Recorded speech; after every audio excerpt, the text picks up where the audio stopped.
অবশ্যই ভালোবাসবে। ভালো কিন্তু সবাই বাসে, অবশ্যই। বিষয়টা হলো যে কেউ একটু গোপন করতে পারে, কেউ পারে না, এবং মনে হবে যে দুনিয়ার মধ্যে ওইখানে গেলে ওইটা অন্য এক জগৎ, এবং সব জায়গায় শুভ্রতা, শুধু সাদা। এমনকি আমরা একবার বলেই ফেলেছিলেন আমার বাবাকে যে আপনার তো ছেলে আছে দুইটা, আপনি একটা আমাকে দিয়ে দেন। বাকি আমি আমার বাবা মায়ের কৃতজ্ঞতাটা আসলে কখনো ওইভাবে প্রকাশ করতে পারিনি, কারণ তাদের সাথে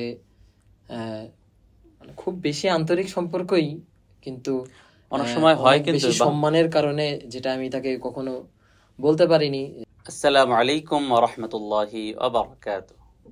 এই মুহূর্তে পৃথিবীর যে যে প্রান্ত থেকে দেখছেন, আপনাদের সবাইকে জানাচ্ছি আন্তরিক প্রীতি ও শুভেচ্ছা। প্রিয় দর্শক, আপনারা দেখছেন মিম টিভির বিশেষ আয়োজন আন্তর্জাতিক হাফেজ ও কারীদের জীবনের গল্প অনুষ্ঠান। আজকের এই অনুষ্ঠানে স্টুডিওতে উপস্থিত হয়েছেন বিশ্ববিখ্যাত একজন হাফেজ, বহুবার জাতীয় পুরস্কার প্রাপ্ত এবং আন্তর্জাতিক পুরস্কার প্রাপ্ত। 2015 সালে মিশরে প্রথম স্থান অর্জন করেছে হাফেজ মোহাম্মদ নাহিয়ান কায়সার। চলুন আমরা তার সাথে পুরো সময় জুড়ে আড্ডা দিব, কথা বলবো, তার কাছ থেকে চমৎকার তেলাওয়াত শুনবো এবং অনেক অজানা কথাও আমরা আজকে জানতে পারবো ইনশাল্লাহ। আসসালামু আলাইকুম ওয়া রাহমাতুল্লাহি ওয়া বারাকাতুহু। ওয়া আলাইকুম আসসালাম ওয়া রাহমাতুল্লাহি ওয়া বারাকাতুহু। কেমন আছেন আপনি? আলহামদুলিল্লাহ ভালো আছি, আপনি কেমন আছেন? আলহামদুলিল্লাহ, আমরা আপনাকে আমাদের স্টুডিওতে পেয়ে অনেক আনন্দিত এবং সৌভাগ্যবান মনে করছি।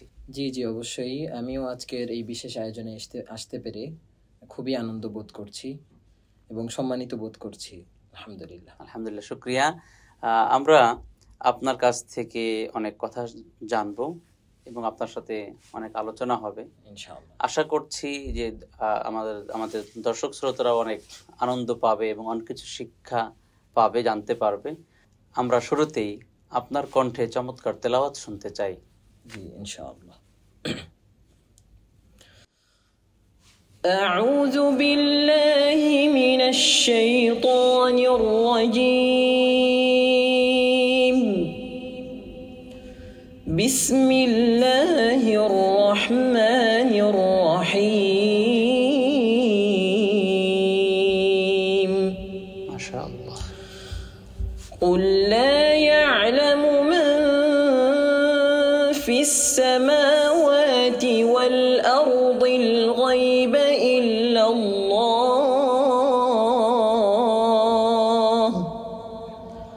ওয়া মা ইয়াশ'উরুনা আইয়ানা ইউবআসুন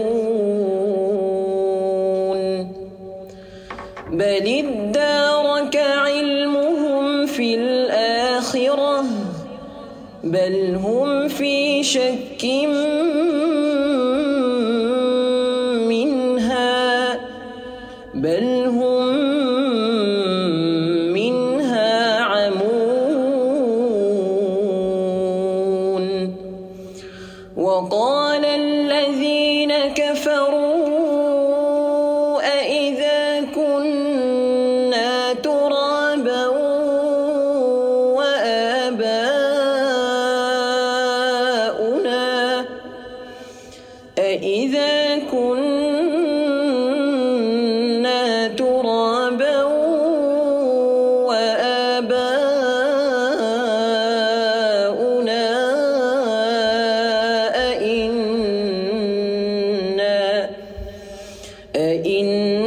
আইন্না লামুখরাজুন লাকাদ ওয়া'idনা হাযা নাহনু ওয়া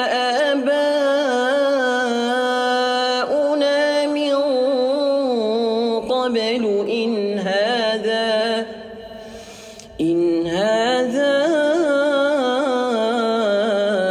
ইল্লা আসাতিরুল আউয়ালিন কুল সিরু ফিল আরদি ফানজুরু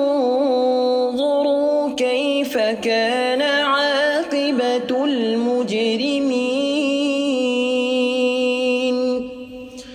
ওয়া লা তাহজান আলাইহিম ওয়া লা তাকুন في ضيق مما يمكرون ويقولون متى هذا الوعد إن كنتم صادقين قل عسى أن يكون ردف لكم بعض الذي تستعجلون وإن ربك لذو فضل على الناس ولكن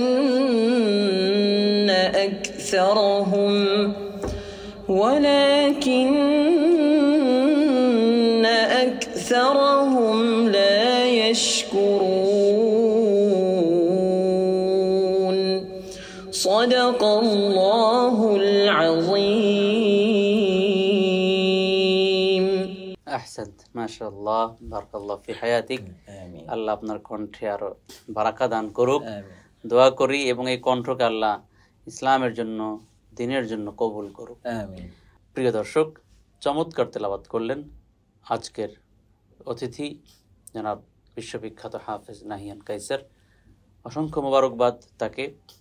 এবারে আমরা আজকের অতিথির কাছ থেকে আমরা শুরুতেই যেটা জানবো যে আপনার গ্রামের বাড়ি কোথায় এবং আপনার ফ্যামিলিতে কারা আছেন? আমার গ্রামের বাড়ি খুলনা বিভাগ, বাগেরহাট জেলা সদরে আমার দাদা বাড়ি। আচ্ছা। আমার জন্ম হয়েছে খুলনার রূপসাতে। রূপসাতে একটা বিখ্যাত একটা জায়গা। জি জি, ওখানে আমার জন্ম, এবং ছোটবেলা থেকে প্রায় 3-4 বছর পর্যন্ত আমি খুলনাতেই ছিলাম। আমার বাবা তখন ঢাকাতে ছিলেন। আমরা পুরো ফ্যামিলি তখন গ্রামেই ছিলাম, আমার আম্মু সহ আমরা ভাই বোন সবাই তখন গ্রামেই থাকতাম। 3-4 বছর পর্যন্ত গ্রামেই থেকে তারপর আমরা ঢাকাতে আসি। আচ্ছা, আপনার ফ্যামিলিতে কারা আছেন, ভাই বোন? ফ্যামিলিতে এখন আছেন আমরা 2 ভাই 3 বোন। আমরা 2 ভাই বড়, বোন 3 জন ছোট। আপনি বড়? আচ্ছা, আমার বড় ভাই আছেন। আচ্ছা, আপনার বাবাও কি এই লাইনের? জি জি, মানে এই লাইন বলতে যে হাফেজ আলেম? জি জি, আমার বাবা হাফেজ না, বাকি আলেম, এবং তিনি চেয়েছিলেন হাফেজ হতে, তবে তিনি অনেক পারাই কোরআনের তার মুখস্থ আছে। এখনো পর্যন্ত তিনি চেষ্টা করেন যে সূরাই পারেন সেই সূরাই দেখা যায় যে তিনি ভোর রাতে উঠে দেখা গিয়েছে যে 5-6 পৃষ্ঠার একটা সূরা সে মুখস্থ করে ফজরের নামাজ ওই সূরার 2-3 পৃষ্ঠা দিয়েই পড়ান, যেগুলো আমাকে আসলে ছোটবেলা থেকেই খুবই অবাক হতাম এই বিষয়গুলো দেখে।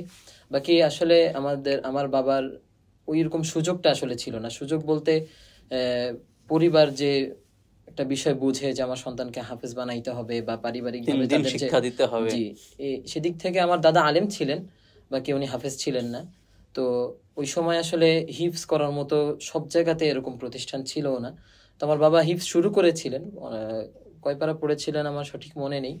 বাকি কিছু সমস্যার জন্য, অর্থাৎ দেখা গিয়েছে যে প্রতিষ্ঠানে পড়াশোনা হয় না বা শাসন, এরকম কিছু জিনিসের জন্য আমার দাদি আর কি আমার বাবাকে খুব ভালোবাসতেন। আমার বাবা সব থেকে বড় ছেলে ছিলেন, তো দেখা গিয়েছে ওই সমস্যার জন্য তাকে আর মাদ্রাসায় দেয়নি, হিফজখানায় আর তাকে দেওয়া হয়নি। তো এই জন্য আসলে আমার বাবা, আর হিফজখানায় সাধারণত যেহেতু এটা একদমই মুখস্থ বিদ্যার মতো, কারণ পুরোটাই মুখস্থর উপর চলতে হয়, আর সেজন্য হিফজখানাতে স্বাভাবিকভাবে কিতাবখানা বা জেনারেল থেকে হিফজখানার একটু চাপ বেশি থাকে, অবশ্যই থাকে। আর সেজন্য আর এটা অনেক রাত জেগে পড়তে হয় এবং অনেক রাত পর্যন্ত পড়তে হয়, আবার সকালে অনেক আগে আর্লি উঠতে হয়।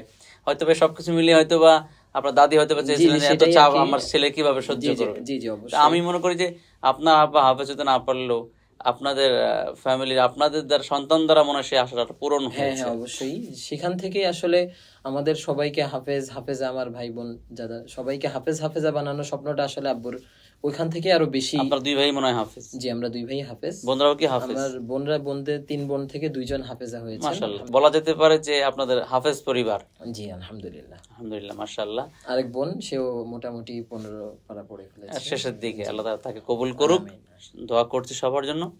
এবারে আপনার কাছ থেকে যেটি জানতে চাইবো, আপনার আপনার বেড়ে ওঠা শুনলাম, আপনার পড়াশোনা কিভাবে শুরু করলেন, বা কোত্থেকে বা কোন মাদ্রাসা থেকে কিভাবে শুরু করেছেন? পড়াশোনা হচ্ছে আমরা যখন ঢাকাতে আসি তখন Dhanmondi green road green corner এখানে আমার আব্বু আগে থেকেই এই মসজিদের ইমামতি করতেন সম্ভবত 2002 থেকে। এখানের ইমাম এবং খতিব ছিলেন গ্রিন কর্নার জামে মসজিদের। তো ওখানেই আমাদের বাসা নেওয়া হয়। ঢাকায় আসার পর প্রথমে ওখানেই ছিলাম। তো ওখান থেকেই তখনকার সময় অর্থাৎ হয়তো বা সেটা 7 কিংবা 8 সাল হবে আর কি। তো ওই 2008-7 সাল। জি, তো ওই সময় আমাদের বাসা থেকে 5 টাকা ভাড়া নিত, 2 গলি পরে রিক্সা ভাড়া 5 টাকা ছিল। আচ্ছা, তো সেখানে তাহলে আপনি ঢাকা শহরে 5 টাকা রিক্সা ভাড়া দিয়েও চলাফেরা করেছেন। জি, যাক, মাশাআল্লাহ। এবং তো ওই প্রতিষ্ঠানে আমার ভাইয়া আগে থেকে পড়তো। তো বড় আমার ভাই? হ্যাঁ, আমার বড় ভাই। এবং শুরুটা আমার হয়েছিল আমার বাবার হাতেই। আমার বাবা আমাকে পুরো কায়দা পড়িয়েছেন পুরাটা। মাশাআল্লাহ। এরপরে হচ্ছে আমার তাহলে ভাইয়ের আপনার সাথে একসাথে আপনার বাবা আপনার প্রথম ওস্তাদ? জি, অবশ্যই অবশ্যই আমার বাবাই আমার প্রথম ওস্তাদ। ওনার কাছেই আমি কায়দা শেষ করেছি এবং খুব ভালোভাবেই শেষ করেছি। আহ, আমার আব্বু তখন থেকেই মানে এগুলোর সাথে সবসময় লেগেছিলেন। খেদমত, কোরআনকে প্রচার করা, কোরআনকে শিখানো, এটার পক্ষে সবসময় তিনি সচেষ্ট ছিলেন। তো আমি তখন থেকেই আমাকে ওই মাদ্রাসায় ভর্তি করে দেওয়া হয়। আমি নুরানিতে পড়া শুরু করি। ওখানে নুরানিতে 1 বছর পড়ি এবং ওখানেই 1 বছর নাজেরা পড়ি। নাজেরাতে আমার হিফজের পরীক্ষাও নেওয়া হয়। 3 পারার মতো প্রায় হিফজ করি। পরবর্তী বছর আমাকে হিফজ খানাতে দিবে, এরকম একটা বিষয় ছিল। তো যখন হিফজে দিবে তখন বাবার ইচ্ছা ছিল যে এই প্রতিষ্ঠান, ওইটা একটা আসলে লিল্লা বোর্ডিং এতিমখানা টাইপের একটা ছিল, যেহেতু বাসার কাছে পড়াবে সেজন্য ওইখানে দেওয়া ছিল। প্রত্যেক এলাকায় এরকম আসলে লিল্লা বোর্ডিং বলতে দর্শক আপনার অন্যভাবে নেবেন না, মানে আমাদের প্রত্যেক এলাকায় এক ধরনের মাদ্রাসা আছে যেটা ওই অসচ্ছল এই মধ্যবিত্তদের পরিবারের ছেলেমেয়েদের শিক্ষার জন্য ধনীদের অর্থে চলে, এই ধরনের প্রতিষ্ঠানকেই লিল্লা বোর্ডিং অনেক সময় বলে। তো হয়তো বা সেটাই আপনি বোঝাতে চাচ্ছেন। জি জি। তো ওইখানে হয়তো বাসার পাশে ছিল, বাসার পাশে ছিল বিধায় ওখানে পড়তেন। জি, হয়তো আপনার আব্বু চিন্তা করছে যে এর চেয়ে ভালো কোনো প্রতিষ্ঠানে দেওয়া যায় কিনা। জি জি, হিফজের জন্য আব্বু ওই চিন্তাটাই করেছেন। এবং সেই চিন্তা করতে গিয়ে আমাদের মোটামুটি কাছেই বলা যায় তেজগাঁও রেলওয়ে জামিয়া ইসলামিয়া মাদ্রাসা, তেজগাঁও নুরানি মাদ্রাসা, যেটা একটা নুরানি মাদ্রাসার পাশেরটা, ওখানে আমার আব্বু পরিচিত একজন ছিলেন। তো ওনার মাধ্যমেই ওখানে যাওয়া। তো ওই রেলওয়ে জামিয়া ইসলামিয়াতে আমি যখন যাই, তো তখন আমার যখন ভর্তি পরীক্ষা নেওয়া হয়, তো পরীক্ষা নিয়ে আমাকে বলছেন যে আমার আরো 6 মাস নাজেরা পড়তে হবে। এটা আসলে কারণটা এটা ছিল না যে আমার তেলাওয়াত বা আমি নাজেরা পড়তে পারি না, এরকম কারণ ছিল না, কিন্তু পড়াটা অশুদ্ধ ছিল। আচ্ছা, হয়তো তাদের কাছে মনে হয়েছে যে এটা আরো শুদ্ধতা দরকার। জি জি, অবশ্যই। এবং হিফজ করতে গেলে, মুখস্থ করতে গেলে নাজারা বলতে যেটা দেখে পড়া, এটা একটু দ্রুত চালু হওয়া দরকার। হয়তো এটার কমতি ছিল নাকি এমন কিছু? জি জি, হরফের মূল সমস্যাটা ছিল, উচ্চারণের সমস্যাগুলো ছিল, যেটা আমি ওখান থেকে শিখতে পারিনি ভালোভাবে। তো এই প্রতিষ্ঠানটা আসলে তখন মোটামুটি একটা ভালো পর্যায়ের প্রতিষ্ঠান ছিল, অনেক নাম করা প্রতিষ্ঠান। তো ওখানে আমার 6 মাস পড়তে হয়নি, আমি রমজানের পর থেকে কুরবানি পর্যন্ত পড়েছি। এরপরেই আমাকে হিফজ দিয়ে দিয়েছে আলহামদুলিল্লাহ। তো তখন থেকে নিয়ে আমি মোটামুটি 1.5 বছর, প্রথম সময়ে যদিও খুব বেশি সবক দিতাম না, আসলে ওই সময় পড়ার ফাঁকি দিতাম, ফাঁকি দেওয়াটাই স্বাভাবিক। আসলে হিফজখানায় পড়তে গেলে আসলে হিফজখানা বলে কথা না, ছোট যারা, আমরাও যখন ছোট ছিলাম বা এখন যারা ছোট, সবাই চাই একটু ফাঁকি দিতে। জি জি, অবশ্যই। আমাদের আসলে ওই স্বাভাবিক বিষয়, পড়াশোনার মর্মটা আসলে আমাদের তখন বুঝে আসতো না। তো আমাদের মনে হয়তো খেলাধুলাটাই বেশি দরকার। তো দেখা গিয়েছে যে আমি যেখানে 2-3 পৃষ্ঠাও চাইলে সবক দিতে পারি, ওখানে 1 পৃষ্ঠাই দিয়েছি, বাকি সময় গল্প করে কাটিয়ে দিয়েছি। মানে হুজুরের সাথে যেভাবে ফাঁকি দিয়ে চলা যায় আর কি। তো এভাবে করে মেধাবীরা একটু ফাঁকি দেয় বেশি। তো প্রাথমিক সময় এরকম 1 পৃষ্ঠা 1.5 পৃষ্ঠাই সবক দিয়েছি। বাকি আমার যতটুকু মনে পড়ে, আমি সর্বপ্রথম ওইখানে 8 পারা যখন আমার হয়, তখন ন্যাশনাল হাফেজ সোসাইটি, এটা আগে অনেক বেশি প্রসিদ্ধ ছিল, বাকি ইদানিং হয়তো ওনাদের কার্যক্রমটা বন্ধ আছে। সারা দেশব্যাপী প্রতিযোগিতার আয়োজন করত। জি জি, প্রতিযোগিতার। তো তখন আমাকে আমার একজন শিক্ষক এসেছিলেন নতুন, তো ওই হুজুরের গ্রুপে আমাকে দিয়েছিলেন হাফেজ মুজাম্মেল সাহেব। তো উনি এখন কুমিল্লাতে আছেন বর্তমানে। তো উনি আমাকে প্রথম ওই প্রতিযোগিতায় 5 পারা গ্রুপে অংশগ্রহণ করার জন্য করান আর কি। এবং ওইটাতে আমি তখন পাঁচপাড়া আমি অনেক ভালোভাবে ইয়াদ করি, খুব ভালোভাবে, এবং ওইটাতে ফাইনাল মানে বাইতুল মোকাররমে দিয়ে ওইটাতে মানে ফাইনালে চলে যাই, যেটা সারা বাংলাদেশ থেকে যেটা হবে। তো দুর্ভাগ্যবশত যেদিন ফাইনাল ওই তারিখটা জানা ছিল না, যেটার জন্য আর ফাইনাল ছিল না। আসলে হয়তো আল্লাহ আপনাকে ছোট্ট থেকে আরো বড় কিছু দিবেন। জি অবশ্যই অবশ্যই, এরকম কিছুই। তবে ওটার জন্য খুব কষ্ট পেয়েছিলাম, কারণ ওই সময় পাঁচপাড়া এত ভালো ইয়াদ করেছিলাম যে কোনোভাবেই কোনো জায়গা থেকে আটকানো সম্ভব ছিল না। আর জীবনের প্রথম ওইটা ছিল, যেটার জন্য খুব বেশি কাজ করতো, যে না আমি প্রথমবারেই আমি ফাইনালে চলে গিয়েছি, যেটা আসলে আমার জন্য অনেক বড় একটা পাওয়া ছিল। কিন্তু না দিতে পারার কারণে সেটার কষ্টটা অনেক বেশি ছিল। ফাইনালটা আমি দিতে পারলাম। এটা কি মানে এমন ভাবে আমরা ধরে নিতে পারি যে সবচেয়ে কষ্টের জায়গা এটা? শুরুর সময় বলা যায় যে এটা আসলেই, কারণ এটা স্বাভাবিক যে যখন অনেক একটা আশা ভরসা নিয়ে মানুষ আগায়, আর ওটা যখন না পায় তখন বেদনাটাও অনেক বেশি হয়। অবশ্যই অবশ্যই, যেহেতু ওই জিনিসটা আমার লাইফে সব থেকে বড় একটা পাওয়ার মধ্যে একটা ছিল, যেহেতু আমার শুরু সেই হিসাব করে। আবার যখন আমি ওটাতে অংশগ্রহণ করতে পারিনি শুধু একটা মিস্টেকের জন্য, যাই হোক আল্লাহ ভালো কিছু দিবেন বিদায়ী হয়তো ওইটা হয়ে গিয়েছে। তো এরপর থেকে আমি মোটামুটি স্বাভাবিকভাবে আমার হিফজ চলছিল। তো 13-14 পারার দিকে যখন আসি, তো তখনের সময় আমি একটা বাধার কথা বলবো, যেটা হিফজ খানাতে বাচ্চাদেরকে শয়তানের ওয়াসওয়াসার যেটাকে বলে খুব বেশি যেটা দিয়ে থাকে, পড়াশোনা করবো না এরকম যে বিষয়টা, আমার ভিতরে এই জিনিসটা ছিল না কখনোই। আমি ওই প্রতিষ্ঠানে যাওয়ার আগে আব্বুকে বারবার বলেছি, রমজানের পর থেকে তো 10-15 দিন লেগে যায় একটা নতুন প্রতিষ্ঠান শুরু হতে। তো দেখা গিয়েছে আমি 1 সপ্তাহ আগে থেকে ট্রাঙ্ক বেডিং রেডি করে বসে আছি, বারবার খেয়াল করেছি কি আমার ট্রাঙ্কে রাখতে হবে, কি না আমার আগ্রহ হয় আমি যেতে চাই তাড়াতাড়ি। জি জি, কি আমি আব্বুকে বারবার জিজ্ঞাসাও করতাম যে আর কয়দিন আছে, আর কবে যাব, এটা এত আগ্রহী ছিলাম। এরকম ছাত্র কিন্তু পাওয়া কঠিন। তো পরবর্তীতে 13-14 পারার সময় আমি আগে ভাইয়ার সাথে পড়তাম। তো এখন এই প্রতিষ্ঠানে আসার পর ভাইয়াকে দিয়ে দিয়েছে আরেক প্রতিষ্ঠানে, আমি এই প্রতিষ্ঠানে ইচ্ছাকৃত ভাবেই এসেছি, বলেছে যে আলাদাই পড়বো। তো ওই সময় এসে আমার পড়তে মনে চাচ্ছে না, আমার এখানে ভালো লাগছে না। কথা এটা যে আমি এখানে পড়বো না, আমাকে ভাইয়ার সাথে পড়তে দিতে হবে। আচ্ছা, আমি ভাইয়ার সাথে পড়বো। তো এরকম খুব কান্নাকাটি, খুব বলছি এটা। তো আব্বু আসলে মানে আমি চাই যে এরকম অভিভাবক যেন সবার হয়, যার মাধ্যমে যার দিক নির্দেশনায় একটা ছেলে তার লাইফের সর্বোচ্চ চূড়ায় পৌঁছতে পারবে এবং যে টার্গেট অনুযায়ী পৌঁছতে পারবে। কারণ অবশ্যই একজন ভালো অবস্থানে যাওয়ার জন্য ভালো একজন অভিজ্ঞ অভিভাবক প্রয়োজন। অবশ্যই অবশ্যই, সেই ক্ষেত্রে আমার বাবা এই দায়িত্ব, বাবা মা দুইজনের কথাই বলবো, খুব ভালোভাবে পালন করেছেন। কারণ হলো ওই সময়, আমিন আমিন, তো ওই সময়ে আমি তো একেবারে ছোট, হয়তো 7 বছর বা 8 বছর হবে। ওই সময় যখন আমি এত কান্নাকাটি করতেছি, কিন্তু আমার বাবার মনে একটুও দয়া হয়নি আমার প্রতি, যে না ঠিক আছে আমার ছেলেটার কষ্ট হচ্ছে, ঠিক আছে আমি দিয়ে দিই। আমার মনে মনে কি কিছু বলতেন বাবাকে? অবশ্যই বলতাম, যেটা আমার খুব খারাপ লাগতো যে আমি এতই করতেছি, আমার কেন শুনতেছে না, কেন বুঝতেছে না। অবশ্যই এগুলো ছিল।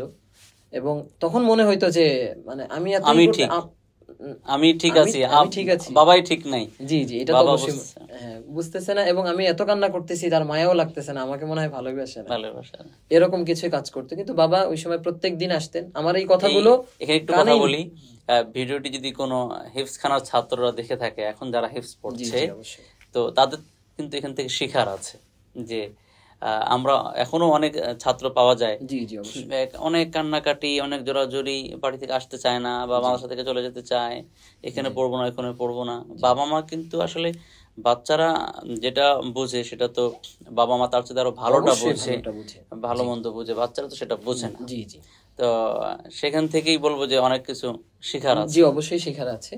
তো আমি তো এখন বুঝতে পারি যে ওই সময় আমার অবস্থাটা কেমন ছিল। ওই সময় তো আমার বুঝ হচ্ছে আমি বাচ্চা মানুষের, আর আমার বাবার বুঝ তো হচ্ছে উনি হচ্ছেন বড় মানুষের, যেটা অভিভাবকের যেটা করার সেটাই। জি, তো তিনি তখন আমার বাবা এমনি প্রত্যেক সপ্তাহে একদিন মাঝখানে, একদিন শেষে, 3 দিন পর পর আসতেন। তো তখন দেখা গিয়েছে যে প্রত্যেক দিনে আসতেন, এবং আমার এই কথাগুলো তিনি কানে ঢুকাতেই নি না। মানে এই বিষয়ে আমি কথা বললে সে অন্য কথা বলতেন, কিন্তু আমি কিন্তু অনবরত কান্না করে চলতেছি। বা তো যাই হোক, এভাবে করেছে পরপর 2 দিন 3 দিন পর পর এসেছেন, প্রত্যেক দিন এসেছেন, এবং যে খাবার আমি পছন্দ করি সেইগুলো নিয়ে এসেছেন, যাতে করে আমার যেন মন ভালো থাকে, এবং ধমকও দিয়েছেন। আর বাবাকে খুব বেশি ভয় পেতাম, ধমক দিলে আর আসলে কিছু করার থাকতো না আমাদের, কিন্তু খুব কষ্ট হতো। বাকি 3 দিন আমার মনে হয় ধমকটা তো দিতেন শাসনের জন্য, কিন্তু অবশ্যই, অন্তর থেকে তো অবশ্যই অনেক বেশি ভালোবাসতেন। যদিও এই কথাটা আগেই বলতে চাচ্ছি না, বাকি তারপরও বলে দেই। সেটা হচ্ছে ওই সময় যে আমরা তাকে মনে করতাম যে সে নির্দয়, আমার উপরে দয়া নেই, কিন্তু আসলে এই কথাগুলোর বাস্তবতা জেনেছি এখন এসে। এখন যখন উপলব্ধি হয়। এখন জিজ্ঞাসা করলে তারা বলে যে ওই সময় যে তুমি কান্নাকাটি করেছো আমার কি মায়া লাগে নাই? আমি তো কান্না করেছি কিন্তু বাসায় এসে তোমাকে দেখাই না। তোমার কাছে মনে হয়েছে যে আমার মধ্যে মায়া নেই, কিন্তু আমার অবশ্যই আছে, আমি তো বাবা। আমি তোমার আম্মুর সাথে বাসায় কান্নাকাটি করেছি, কিন্তু তোমাকে বুঝতে একটা প্রশ্ন করে রাখি, বাবা হয়েছেন কি? না, বাবা এখনো হয়নি, বাবা হবো হলে, ইনশাআল্লাহ আল্লাহ চাইলে। বাবা হলে আরো এটার উপলব্ধিটা আরো বেশি করে বুঝে আসবে ইনশাআল্লাহ। ইনশাআল্লাহ আল্লাহ তাআলা আপনাকে উত্তম নেককার সন্তান দান করুন। আমিন আমিন। তো সেটার বিষয় বলে দিলাম যে, তো বাবা আসল কথাটা এখানেই বলে দিয়েছেন এখন, যে আসলে আমার দয়া, মানে আমরা মা বাবা দুইজনই আমরা বাসায় কান্না করেছি তোমার কথা ভেবে ভেবে, তোমাকে ওটা প্রকাশ করিনি তোমার ভালোর জন্য। তোমাকে যদি আমি ওই দিন তোমার কথা শুনে নিয়ে আসি তাহলে তুমি আজ এখানে থাকতে পারতে না। তো আমি এখানে অভিভাবকদের একটা পরামর্শ দিতে চাই, যদিও আমি ছোট মানুষ তারপরেও দিতে চাই, যে আপনারা আপনাদের সন্তানদেরকে অবশ্যই ভালোবাসবেন, অবশ্যই ভালোবাসবেন। ভালো কিন্তু সবাই বাসে, অবশ্যই। বিষয়টা হলো যে কেউ একটু গোপন করতে পারে, কেউ পারে না, প্রকাশ করে ফেলে। আর এই প্রকাশ করার কারণেই ছাত্ররা, সন্তান এটার সুযোগ গ্রহণ করে। জি, আমার কথায় যেন কারো অভিভাবকের মনে না হয় যে আমি তার সন্তানকে ভালোবাসতে না করছি, এই জন্য বললাম আর কি, যে আপনারা অবশ্যই ভালোবাসবেন, কিন্তু সেটা আপনার সন্তানকে বুঝতে দেওয়া। আপনি সে যে জিনিসটা আপনার কাছে চাচ্ছে সেই জিনিসটা অবশ্যই আপনি তাকে দিবেন, কিন্তু তাকে একটা টার্গেট দেন, তুমি এটা করো তাহলে এটা দিব, তুমি এটা সন্তানের ভালো। জি জি, সন্তানের ভালোর জন্য আপনাকে যেটা করতে হয়। কিন্তু আপনি যদি তার কথা শুনেন, তাকে বেশি ভালোবাসা দেখাতে গিয়ে তার প্রত্যেক কথা শোনা মানেই হচ্ছে তার জীবনটা ধ্বংস হয়ে যাওয়া। এরপরে আচ্ছা, এখন আপনার কাছে জানতে চাই, পরে হিফজ শেষ কি ওখানেই করেছিলেন না অন্য কোথাও? জি, ওখানেই আমি পরবর্তীতে হিফজ শেষ করেন। জি, তারপরে হচ্ছে হিফজ শেষ করে ওখানেই আমার শোনানোর কথা ছিল, এবং হুজুর আমাকে অনেক বেশি করতেন, ভালোবাসতেন, এবং ওখানে ভালো ছাত্রদের মধ্যেই আমাকে ধরতেন।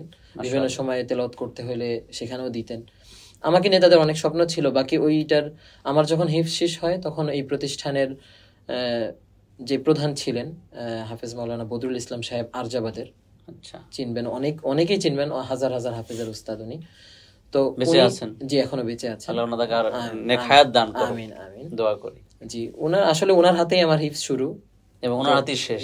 ওনার হাতে শেষ হয়নি, উনি শেষ সময় খুব বেশি ব্যস্ত ছিলেন। ওনার গ্রামে বাড়ি করা বা বিভিন্ন কারণে প্রতিষ্ঠানটা তখন একটু ডাউন হয়ে গিয়েছিল, যেটার জন্য আমার মনে হয়েছে যে না, এখানে এই প্রতিষ্ঠানটা আমার জন্য এখন আর।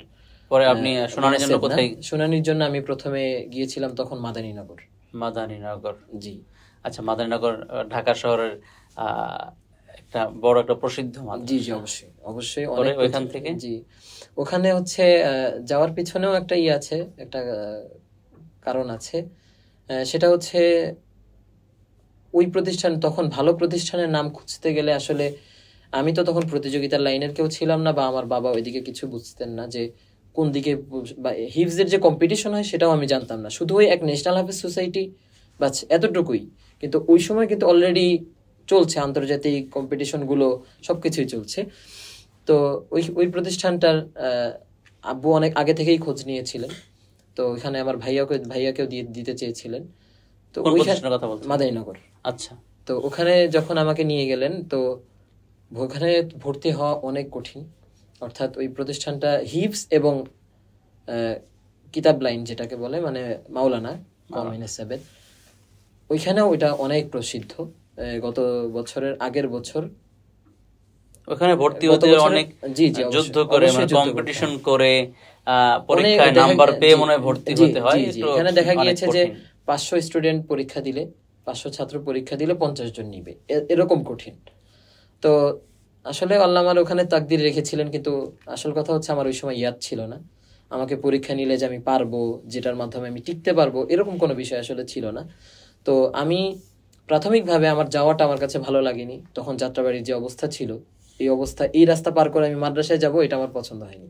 আচ্ছা, তো আমি প্রাথমিকভাবে এটা আমার এই মাদ্রাসা অপছন্দের একটা দিক। দ্বিতীয়ত যাত্রাবাড়ি পছন্দ হয়, এখনো তো মানে এখনো সুন্দর হয়নি নাকি? সুন্দর হয়, অনেকটাই উন্নত হয়েছে অবশ্যই। বাকি সব জায়গায় দেশ আস্তে আস্তে উন্নত হচ্ছে, হবে জি ইনশাআল্লাহ। জি অবশ্যই। তো ওখানে পরীক্ষার বিষয়ে এতক্ষণ যাবত যেগুলো দেখছি এবং যে কঠিন বিষয় এবং তাদের যে প্রশ্নগুলো সেগুলো কঠিন এবং তাদের কথাবার্তাগুলো কঠিন, মানে আমার কাছে কঠিনই মনে হয়েছে। তো আমি ওখানে যে হাফেজ পরিচয় দিব এটাই আমার জন্য মানে এক প্রকার ভয়ের কারণ হয়ে গিয়েছে। কারণ দুই একজন আমি আমার আগে দেখলাম দুর্বলতা ছিল, অবশ্যই দুর্বলতা ছিল, আমার ইয়াদ ছিল না।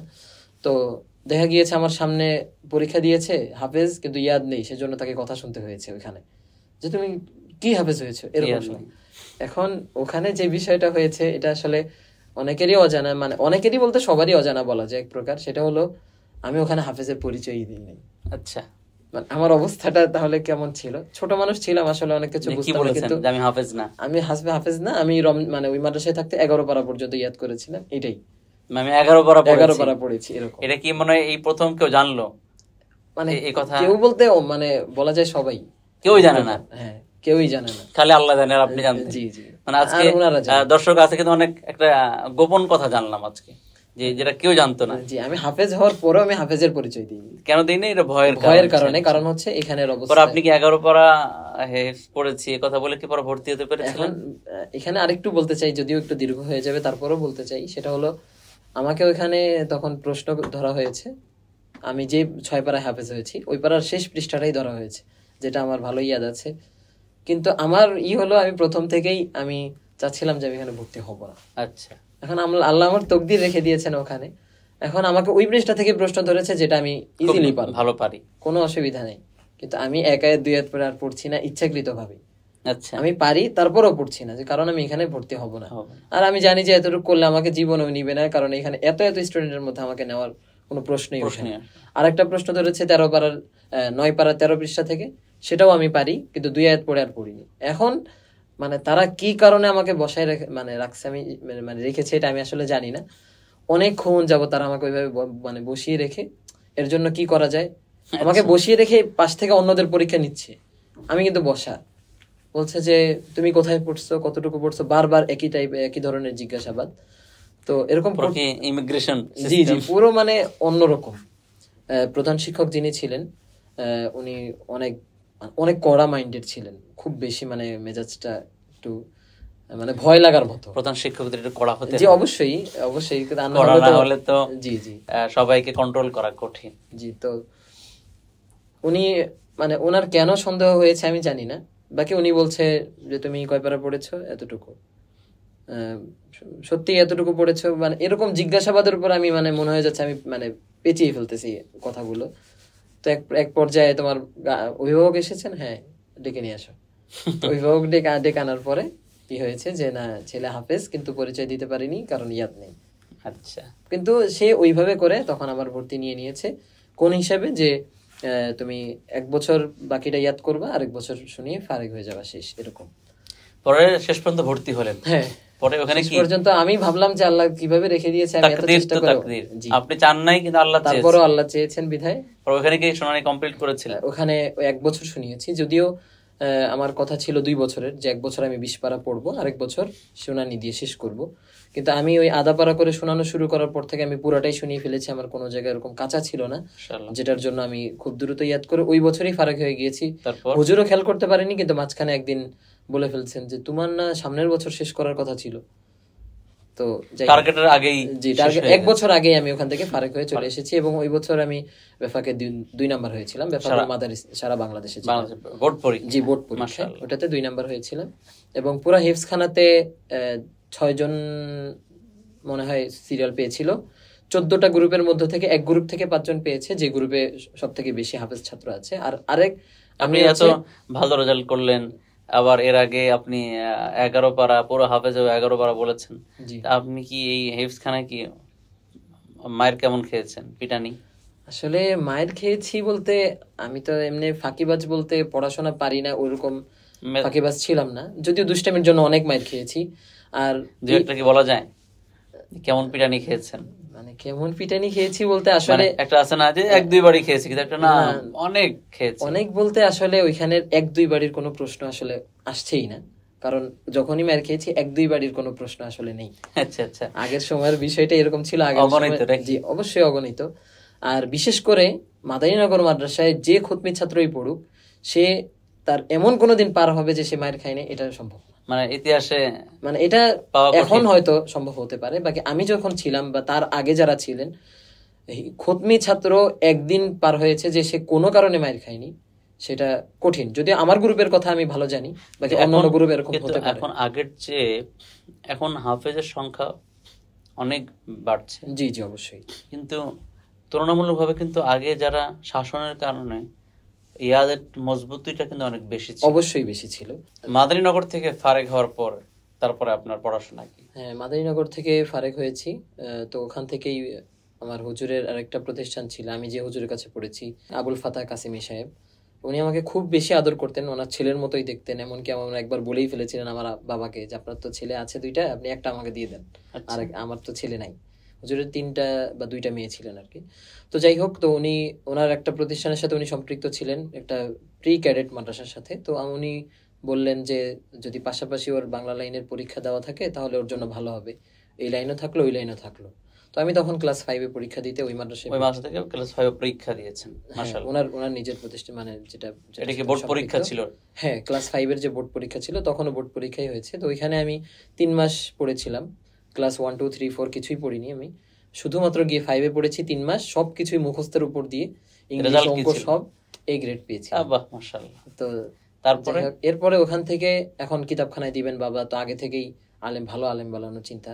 তো ভালো প্রতিষ্ঠান খোঁজা শুরু করেছেন যে কোথায় দিলে অল্প সময় আমি ভালো ইয়াদ করতে পারবো, এরপরে কিতাবখানায় গিয়ে যাতে ভালো রেজাল্ট করতে পারি, যোগ্য হবে, আলেম হতে পারি। জি জি অবশ্যই। তো ওইখানে ওই যে 3 মাস যে পড়েছি, তখন তো আমি কোরআন চর্চা ছিল না, যার জন্য আমার ইয়াদটা দুর্বল হয়ে গিয়েছিল অনেক। তো তখন খুঁজতে খুঁজতে নাজমুল সাহেব হুজুর, ওনার সাথে আমার বাবার অনেক আগে থেকে সম্পর্ক ছিলেন, বাকি জি জি কারি নাজমুল হাসান সাহেব হুজুর। তো ওনার সাথে অনেক আগে থেকেই সম্পর্ক ছিল, বাকি যোগাযোগটা ছিল না। তো পরবর্তীতে হঠাৎ মনে হলো যে ওনার ওইখানে দেওয়া যায় কিনা। যদিও এই প্রতিষ্ঠান সম্পর্কে তখন এত আমরা জানতাম না, যে বলেছিলাম যে প্রতিযোগিতার বিষয়ে আমার এত ধারণা ছিল না, প্রতিযোগিতা যে হয় সেটাও ধারণা ছিল না। তবে ওই বছর আমি রমজান থেকে দেখতাম, এনটিভি দেখতাম আর কি। এনটিভির অনুষ্ঠানগুলো আমার আব্বুর এক মুসল্লির বাসায় গিয়ে ইফতারের আগে অনুষ্ঠানটা দেখতাম, যদিও আমাদের দেখার কোনো সুযোগ ছিল না। এনটিভির পিএইচপি কোরআনের আলো কথা, এবং পিএইচপি কোরআনের আলো। এবং আসলে আল্লাহ যেভাবে সিস্টেম করেন আর কি, ওই বছর ছিল হচ্ছে হাফেজ নাজমুল সাকিব এনটিভিতে ফার্স্ট হয়েছিল 2013 সালের কথা। তো ওই রমজানের পর যখন আমি নাজমুল সাহেব হুজুরের মাদ্রাসায় আসবো, তো ঠিকানা নিয়ে এখানে চলে আসলাম। আসার পরে হুজুর আমার সামনে ওই হাফেজ নাজমুল সাকিবকে ডেকে নিয়ে আসছেন, হাফেজ জাকারিয়াকে ডেকে নিয়ে আসছেন। আমি তো দেখে অবাক নাকি? হ্যাঁ, যদিও আমি ইন্টারন্যাশনাল কম্পিটিশন সম্পর্কে এখনো জানি না, পরবর্তীতে হুজুর পরিচয় দিলেন। এখন আমাকে প্রশ্ন ধরেছেন স্বাভাবিকভাবেই। হাফেজ জাকারিয়া তো তারাও আন্তর্জাতিক, অবশ্যই তখন অলরেডি নাজমুল সাকিব তখন অলরেডি সৌদি আরবে 1 নাম্বার হয়ে গিয়েছেন, দুবাইতে গিয়েছেন। জাকারিয়া ভাই তখন জর্ডানে 3 নাম্বার হয়েছেন, কাতারে 4 নাম্বার হয়েছেন। তো তাদেরকে জি জি অবশ্যই আমার সামনে এনেছেন এই জন্যই যাতে আমি তাদেরকে দেখি হই, এবং অবাক হয়ে গিয়েছি। যদিও জাকারিয়া ভাইকে আমি চিনতাম এক হিসাবে, সেটা হচ্ছে ন্যাশনাল হাফেজ সোসাইটিতে একবার দেখেছিলাম। আচ্ছা আচ্ছা, তেলাওয়াত করতে দিয়েছিল, খুব ভালো তেলাওয়াত মাশাআল্লাহ। মানে ওই সময় আর এই সময় নাই, জাকারিয়া ভাইয়ের তেলাওয়াত সবসময় অসাধারণ। জি, তো আমাকে প্রশ্ন ধরেছে 10 পারার 4 নম্বর পৃষ্ঠা শেষ আয়াত, ফাকুলু মিম্মা গনিমতুম হালালান তাইয়্যিবা। এখন আমি তো আসলে বলেছি যে আমার ইয়াদ দুর্বল হয়ে গিয়েছিল, আমি খুঁজেও পাইনি পড়বো কি। তো আমি হয়তো আয়াতের তালে তালে একটা আয়াত পড়তে পেরেছিলাম, ইয়া আইয়ুহান নাবী কুল লিমান ফি আইদিকুম। এরপর আর আমি পারি না। পরে হুজুর বললেন জাকারিয়া তুমি পড়ো। পরে জাকারিয়া ভাই প্রশ্নটা পড়েছেন। তো এরপরে হুজুর প্রথমেই বলেছেন যে ভর্তি হয়ে গেলেন। জি, এরপর এখানে ভর্তি হয়ে গেলাম। হুজুর বলেছিলেন যে ওকে এখানে দেন, ইনশাআল্লাহ ও খুব ভালো করবে ইনশাআল্লাহ। আপনি কারি নাজমুল হাসান সাহেবের মাদ্রাসায় কত সালে ভর্তি হয়েছিলেন? আমি 2014 সালের ফেব্রুয়ারি মাসের 29 তারিখ। ওরে বাবা, একদম পুরো পাই টু পাই হিসাব। জি জি, যেদিন হচ্ছে স্মরণীয় দিন। জি অবশ্যই, যেদিন এই মাদ্রাসা বন্ধ ছিল, পরীক্ষার বন্ধ হয়েছিল। তো তবে যারা প্রতিযোগিতার জন্য বা স্পেশাল গ্রুপ যেটাকে বলে, তো তাদের কোনো ছুটি ছিল না, তো ওই গ্রুপের সাথে আমাকে দিয়ে দিয়েছিল। আপনি ভর্তি হলেন 14 সালে, এরপর আপনার মেহনত শুরু। জি, এরপর আপনি জাতীয় অর্জন জাতীয় অর্জন তখন থেকে ওই বছরই আমি মাছরাঙ্গা টেলিভিশনের আল কোরআনের আলো প্রতিযোগিতায় 7 নাম্বার হয়েছি। সারা দেশব্যাপী জাতীয় প্রতিযোগিতা? জি জি, মাছরাঙ্গা টেলিভিশনে প্রচারিত, ওটাতে 7 নাম্বার হয়েছিলাম। এরপর 2015 সালে হুফাজুল কোরআন ফাউন্ডেশন জাতীয় প্রতিযোগিতায় দ্বিতীয় স্থান অর্জন করেছিলাম 30 পারা গ্রুপ, সারা দেশ। আর হচ্ছে 2015 সালেই বাংলা ভিশনে প্রচারিত পবিত্র কোরআনের আলো প্রতিযোগিতায় 4 নাম্বার হয়েছিলাম। বাংলা ভিশনে 4 নাম্বার, এটাও সবগুলো জাতীয় প্রতিযোগিতা? সবগুলো জাতীয়। এবং একটা 7 নাম্বার, একটা 2 নাম্বার, একটা 4 নাম্বার। জি। আর ওই বছরই 15 সালেই আন্তর্জাতিক প্রতিযোগিতার পুরস্কারও 15 সালেই পেয়েছিলাম। মাশাআল্লাহ। সব 15 সালে জাতীয়। 15 সাল, জি জি। 15 সালটা আপনার একটা স্মরণীয় সাল? অবশ্যই আমার জীবনের সবথেকে স্মরণীয়, এটাকে বলা যায় যে আনন্দিত এই সালটাই ছিল মনে হয় বেশি। জি অবশ্যই। 2015 সালে আপনি মিশরে প্রথম হয়েছিলেন? জি আলহামদুলিল্লাহ, আন্তর্জাতিক প্রতিযোগিতায়। জি। তো আন্তর্জাতিক অঙ্গনে আপনি গেলেন, জাতীয় এক ধরনের আনন্দ। জি। ফাইনালি আপনি যখন আন্তর্জাতিক ভাবে অংশগ্রহণ করলেন এবং পুরস্কার পেলেন, অংশগ্রহণ করার সময় কেমন লাগছিল? পুরস্কার পাওয়ার আগে কি কেমন অনুভূতি ছিল? পাওয়ার আগে আসলে পুরস্কার পাওয়ার আগেই আসলে আমার ওই মুহূর্তটা ঘটে গিয়েছিল। কারণ হচ্ছে মিশরের পুরস্কার দেওয়ার সিস্টেম আলাদা, অর্থাৎ প্রতিযোগিতা দেওয়ার সাথে সাথেই আমি দেখতে পাবো যে আমি কত নাম্বার পেয়েছি। আচ্ছা।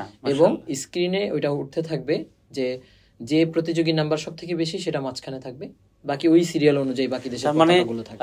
রেজাল্ট ঘোষণার আগে রেজাল্ট জানা হয়ে যায়? জি জি। তো আমি আগে থেকেই খেয়াল করেছি যে আমার নাম্বারই বেশি আছে, বাংলাদেশের পতাকাই সবার মাঝখানে আছে, মাশাআল্লাহ। এভাবে করে তো আগে থেকে আমি জানি। বাকি তার আগে যে যাওয়ার যে মুহূর্ত বা বাংলাদেশ থেকে আসলে বাহিরের দেওয়ার থেকে আমার কাছে বাংলাদেশটা বেশি কঠিন মনে হয়েছে। আচ্ছা। কারণ হচ্ছে কোন দিক থেকে? এই প্রতিযোগিতার দিক থেকে, অর্থাৎ বাংলাদেশের প্রতিযোগীরা বেশি ট্যালেন্ট, হ্যাঁ বেশি ট্যালেন্টপূর্ণ আর কি। বাংলাদেশের প্রতিযোগিতা বেশি ট্যালেন্ট, এবং বাংলাদেশে যে প্রতিযোগিতার আয়োজন হয় সেটা মনে খুব বেশি কঠিন হয় আন্তর্জাতিক থেকে। এবং এখানে যারা থাকেন সবাই মানে সবাই বলা যায় না, তবে অধিকাংশই ইন্টারন্যাশনাল কম্পিটিশনে পুরস্কার পাওয়ার যোগ্য। তো দেখা গিয়েছে তাদের সাথে কম্পিটিশন করে এখানে টেকাটা, এটাই হচ্ছে মানে অনেক বড় একটা বিষয়। এরপরে আন্তর্জাতিক মঞ্চ, সেটা অবশ্যই অনেক। আপনি ফাইনালি মিশরে প্রথম হলেন, পুরস্কার গ্রহণ করলেন, বাংলাদেশের জন্য বিশাল একটা সম্মান বয়ে আনলেন। আল্লাহ আপনাকে আন্তর্জাতিক তকমা লাগিয়ে দিলেন, তৌফিক দান করলেন। এরপরে আপনার পরবর্তীতে পড়াশোনাটা কি শেষ হয়ে গেছে না রানিং ছিল? আমি জিজ্ঞাসা করতে চাচ্ছি যে আপনি কি হেফজের পাশাপাশি কি আপনি কি মাওলানা পড়েছেন কিনা? জি জি, মাওলানা পড়েছি। কোথায় পড়েছেন এবং যদি আমাদেরকে অল্প করে বলতেন। জি জি অবশ্যই। আমি 2016-17 তাহফিজুল কোরআন ওয়াস সুন্নাহ মাদ্রাসা থেকে ফারেক হয়ে মাদ্রাসাতুল মাদিনায় ভর্তি হই। তো আবু তাহের মির্জা সাহেব হুজুরের যে প্রতিষ্ঠান মাদানী নিসাবের, তো ওখানে যাওয়ার ক্ষেত্রেও আমার অনেক বেশি ভয় কাজ করতো, কারণ এই প্রতিষ্ঠান মাদানী নিসাবের সেরা প্রতিষ্ঠান, এতে কোনো সারা বাংলাদেশের সেরা এবং অনেক নিয়ম অনেক কঠিন। অবশ্যই নিয়ম, মানে নিয়ম নিজাম যেটাকে বলে, এটার বাইরে ওই প্রতিষ্ঠানে কোনো কিছু নাই। এবং মনে হবে যে দুনিয়ার মধ্যে ওইখানে গেলে ওইটা অন্য এক জগৎ। এবং সব জায়গায় শুভ্রতা, শুধু সাদা, সমস্ত যেখানেই তাকাবেন আপনি সুশৃঙ্খল এবং সবার পোশাক হচ্ছে সাদা। সাদার বাইরে কারো কোনো পোশাক নেই এবং কেউ পড়তে পারবে না, এটা কোনো সুযোগ নেই। যা পড়বে সাদাই হইতে হবে। তো সুতরাং ওখানে গেলে আপনি সাদা মনের মানুষ, একেবারে পরিপূর্ণ, মানে শুভ্রতায় পরিপূর্ণ। তো ওইখানে আমি দ্বিতীয় বর্ষ পর্যন্ত পড়েছি। দ্বিতীয় বর্ষ শেষ করে আমার ওই সময়টাতে একটু অসুস্থতার প্রবলেম ছিল, তো যে জন্য আমি ওইখান থেকে পরবর্তীতে চলে আসি। এসে হচ্ছে আমি শঙ্করে একটা প্রতিষ্ঠানে পড়ি, যদিও তখনও অসুস্থতার জন্য ভর্তি হতে পারি নাই ভালো প্রতিষ্ঠানে। শঙ্করে একটা প্রতিষ্ঠানে আবারও পড়ি, পড়ে ওখানে 1 বছর পড়েছি শঙ্করে। ওখান থেকে হলো হাজারীবাগ দারুল উলুম, যেটা অনেক ভালো প্রতিষ্ঠান, তো জাইদুল কবির সাহেবের। তো ওখানে হচ্ছে আমি তৃতীয় চতুর্থ, আপনি আরো কয়েক বর্ষ ওখানে পড়েন, ফাইনালি আপনি 4 বর্ষ পর্যন্ত পড়ি।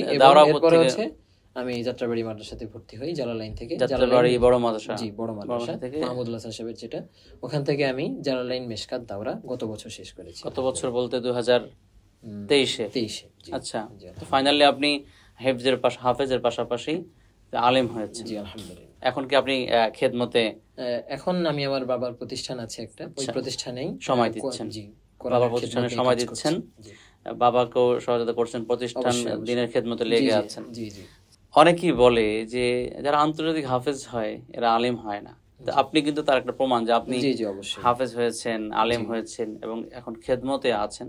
জি আসলে হাতের 5টা আঙ্গুল যেমন সমান না, জি জি প্রত্যেক মানুষও তেমন সমান না। অবশ্যই অবশ্যই। কিন্তু যারা বলে যে হাফেজ যারা হয় আন্তর্জাতিক তারা আলেম হয় না, কথাটা না আসলে এই কথাটা আমি বলবো যে আমরা দুই একজনকে দেখে সবাইকে বিচার বিচার না। করব না, অর্থাৎ আমাদের এরকম আলেম হওয়ার নমুনা অনেক আছে। অনেক আছে। আমাদের আন্তর্জাতিক হাফেজরা অনেকেই আলেম হয়েছেন, এরকম অনেকজন আছেন। তো সুতরাং আমরা দুই একজনকে দেখে যদি ভেবে থাকি যে না কেউ আলেম হয় না, তাহলে এই এই ধারণাটা ধারণাটা ভুল। ভুল। আর এখন আপনি যেহেতু খেদমতে আছেন, আমরা একদম শেষ পর্যায়ে, জি আলোচনা শেষ পর্যায়ে। সুপ্রিয় দর্শক, গল্প শুনতে শুনতে, আড্ডা দিতে দিতে, কথা শুনতে শুনতে হারিয়ে গিয়েছিলাম ভিন্ন জগতে। দেখতে দেখতে অনেকটা সময় পেরিয়ে গেছে, বুঝতেই পারলাম না। হয়তোবা আপনাদেরও এমনটি হয়েছে কিনা জানি না। তো আমরা একদম শেষ পর্যায়ে, আমরা এবার অতিথির কাছ থেকে সামান্য কথা শুনেই আমরা বিদায় নিতে চাই। আপনার কাছে এবার জানা, যেটা দর্শকদের উদ্দেশ্যে কিছু বলার আছে কিনা, বা আমাদের এই অনুষ্ঠান সম্পর্কে আপনার কিছু বলার আছে কিনা, অল্প করে যদি বলতেন।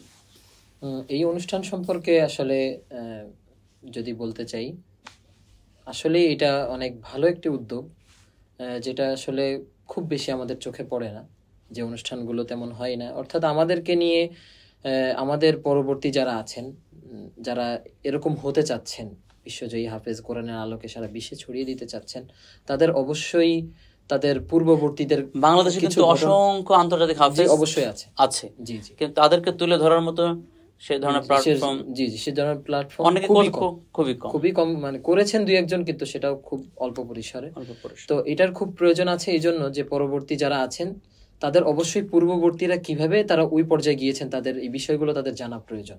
প্রয়োজন। তো যদি এই অনুষ্ঠানগুলোর মাধ্যমে তারা যদি এগুলো দেখে, তাহলে এখান থেকে অনেক কিছু তারা নিতে পারবে, যেটা তাদের জীবনের বিভিন্ন পদে কাজে লাগে। এখান থেকে তারা আগ্রহ উদ্দীপনা নিতে পারবে। ধন্যবাদ, চমৎকার কথা বলেছেন। দর্শকদের উদ্দেশ্যে কিছু বলার আছে কি? দর্শকদের উদ্দেশ্যে অর্থাৎ বলতে চাইলে, আপনারা আপনাদের সন্তানদেরকে অবশ্যই হাফেজ বানাতে যারা চাচ্ছেন, তাদেরকে অবশ্যই বলবো যে এখান থেকে অনেক কিছুই আছে আপনার নেওয়ার মতো, অর্থাৎ বোঝার মতো, যেগুলো আপনার সন্তানের জন্য খুবই প্রয়োজনীয় হবে, অভিভাবকদের জন্য প্রয়োজন, কিভাবে ছাত্রকে, সন্তানকে কন্ট্রোল করবে। জি জি। তবে আমি এই কথাটা আবারও বলতে চাই, এবং এখন সবাইকে আমি বলি, আপনি আপনার সন্তানকে ভালোবাসেন, কিন্তু এই জিনিসটা আপনার সন্তানকে বুঝতে দিয়েন না, প্রকাশ করব না। জি, আপনার সন্তান যেন বুঝতে না পারে আপনি আপনার সন্তান যেটা করছে আপনি সেটাই মানবেন, এটা যেন আপনার সন্তান বুঝতে না পারে। এটা অনেক বড় একটি, জি জি, এই জিনিসটা এবং পালনীয়, অবশ্যই পালনীয়। কারণ হচ্ছে এই জিনিসটা বর্তমানে খুব বেশি সমস্যা হচ্ছে। আপনাদের শেষ জানতে চাই, কখনো কাউকে কিছু বলা হয়নি এমন কোন কথা কি আছে যে আজকে আমাদের এই ভিডিওর মাধ্যমে বলতে চান? ফ্যামিলি কেন্দ্রিক হতে পারে, বন্ধু কেন্দ্রিক হতে পারে, কখনোই বলা হয়নি বা ওইভাবে সময় সুযোগ হয়নি? আসলে বলতে চাই বলতে ওরকম কোনো বিষয় আসলে নেই। বাকি আমি আমার বাবা মায়ের কৃতজ্ঞতাটা আসলে কখনো ওইভাবে প্রকাশ করতে পারিনি, কারণ তাদের সাথে খুব বেশি আন্তরিক সম্পর্কই, কিন্তু অনেক সময় হয় কিন্তু সম্মানের কারণে যেটা আমি তাকে কখনো বলতে পারিনি যে আপনাদের প্রতি চিরকৃতজ্ঞ এবং আপনাদেরকে প্রচন্ড অনেক ভালোবাসি। অবশ্যই আসলে এটা মা বাবাকে কিন্তু সামনাসামনি আমিও বলতে পারি না, সেটা লজ্জায় হয়, সম্মানের ক্ষেত্রে হয়, কিন্তু আসলে মা বাবা কিন্তু অনেক ভালোবাসি, মিস করি, অবশ্যই অনেক বেশি ভালোবাসি তাদেরকে, তাদের প্রতি চিরকৃতজ্ঞ। তাদেরকে আল্লাহ দীর্ঘায়ু হায়াত দান করুক। অবশ্যই, আমিন আমিন। আল্লাহ তাআলা তাদেরকে, মানে আমার পিছনে তারা যে চেষ্টাটা করেছেন, এই জন্য যেন আল্লাহ তাআলা নিজ হাতে তাদেরকে পুরস্কৃত করেন। এটা আসলে বলার কিছু নাই। অনেক মোবারকবাদ আপনাকে, অনেক কথা বলেছেন। সুপ্রিয় দর্শক, আমরা একদম শেষ পর্যায়ে, আমরা বিদায় নিতে চাই। তেলাওয়াত শুনতে শুনতে বিদায় নিব, তার আগে আমি আপনাদের থেকে বিদায় নিতে চাই। আজকে আমরা আলোচনা শুনছিলাম বিশ্ববিখ্যাত হাফেজ নাহিয়ান কায়সারের কাছ থেকে, তার চমৎকার কথা এবং তার অনেক অজানা ঘটনা, অজানা গল্প শুনছিলাম। আর আপনারা দেখছিলেন মিমি টিভির বিশেষ আয়োজন, আন্তর্জাতিক হাফেজ ও কারীদের জীবনের গল্প অনুষ্ঠান। বাংলাদেশে অসংখ্য হাফেজ আছে, আন্তর্জাতিক হাফেজ। আমরা চেষ্টা করব ধারাবাহিকভাবে আপনাদের সামনে তুলে ধরার জন্য এই ভিডিওর মাধ্যমে। আশা করব আপনারা আমাদেরকে সুন্দর পরামর্শ দিবেন এবং আমাদের সাথেই থাকবেন, এই আশা করছি। পুরো সময় জুড়ে ছিলাম আমি মাহমুদুল হাসান। আশা করছি আবারও দেখা হবে আপনাদের সাথে অন্য কোনো অতিথি, অন্য কোনো আন্তর্জাতিক হাফেজকে নিয়ে। আজকের অতিথির তেলাওয়াত শুনতে শুনতে আমরা বিদায় নিব। আপনার কাছ থেকে জানতে চাই আগামীতে কাকে দেখতে চান, তার নামটিও লিখবেন আশা করছি। সবাই ভালো থাকুন, সুস্থ থাকুন। আল্লাহ হাফেজ। আসসালামু আলাইকুম ওয়া রাহমাতুল্লাহি ওয়া বারাকাতুহু। أعوذ بالله من الشيطان الرجيم. بسم الله الرحمن الرحيم. وإن ربك ليعلم ما تكن صدورهم وما يعلنون. وما من غائبة في السماء والأرض إلا في كتاب مبين. إن هذا القرآن يقص على بني